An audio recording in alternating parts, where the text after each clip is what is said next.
রাজশাহীর Shimul memorial north south school and কলেজে আনন্দমুখর পরিবেশে ৫৪তম মহান বিজয় দিবস উদযাপন করা হয়েছে।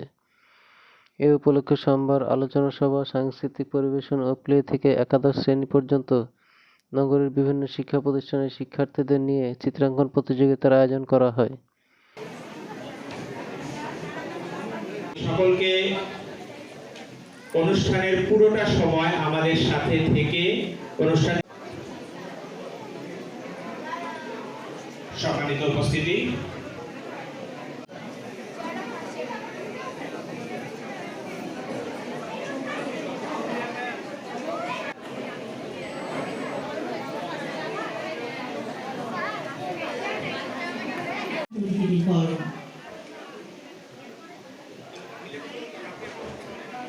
অনুষ্ঠানে সম্মানিত মানবর এবং প্রধান অতিথি প্রফেসর আনুষ্ঠানিক সম্মানিত সিনিয়র মনিটরিং অফিসার শেখ শাহজাহানকে আরো প্রাণবন্ত করে তুলি।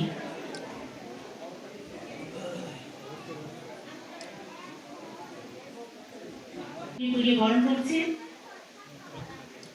আমাদের সম্মানিত অতিথি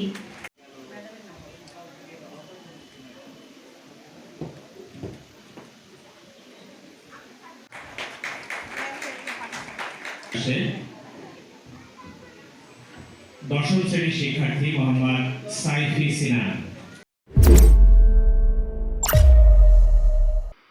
অনুষ্ঠানে প্রধান অতিথির বক্তব্য রাখেন রাজশাহী মেডিকেল বিশ্ববিদ্যালয়ের ডিন ও রাজশাহী মেডিকেল কলেজের অধ্যক্ষ অধ্যাপক ডাক্তার খন্দকার ফয়সাল আলম। বিশেষ অতিথির বক্তব্য রাখেন রাজশাহী বিশ্ববিদ্যালয়ের চারুকলা অনুষদের অধ্যাপক ডক্টর AHM তাহমিদুর রহমান। আরও বক্তব্য রাখেন Shimul memorial north south school and কলেজের নির্বাহী পরিচালক নাজমা রহমান ও অধ্যক্ষ বিরাজ আহমেদ, রাজশাহী পরিবেশ বিভাগের সিনিয়র সহকারী সচিব তাসমিনা খাতুন, রাজশাহী বিশ্ববিদ্যালয়ের সমাজবিজ্ঞান বিভাগের অধ্যাপক ডক্টর মোহাম্মদ আমিনুল ইসলাম। সভাপতির বক্তব্য রাখেন অত্র প্রতিষ্ঠানের প্রতিষ্ঠাতা চেয়ারম্যান ও ম্যানেজিং ডাইরেক্টর MA মান্নান খান। এ সময় অত্র প্রতিষ্ঠানের উপাধ্যক্ষ কামনা রানী, উপসর শাখার সহকারী অধ্যক্ষ তুহিনা পারভিন ইলা সহ আরও অনেকে উপস্থিত ছিলেন। সবশেষে বিজয়ী শিক্ষার্থীদের মাঝে পুরস্কার বিতরণের মধ্য দিয়ে অনুষ্ঠানের সমাপ্তি ঘোষণা করা হয়। দ্বিতীয় স্থান যৌথভাবে দ্বিতীয় স্থান অর্জন করেছেন সিএনপি শাখার আইমান হাসান, দুজনই প্লে গ্রুপের শিক্ষার্থী।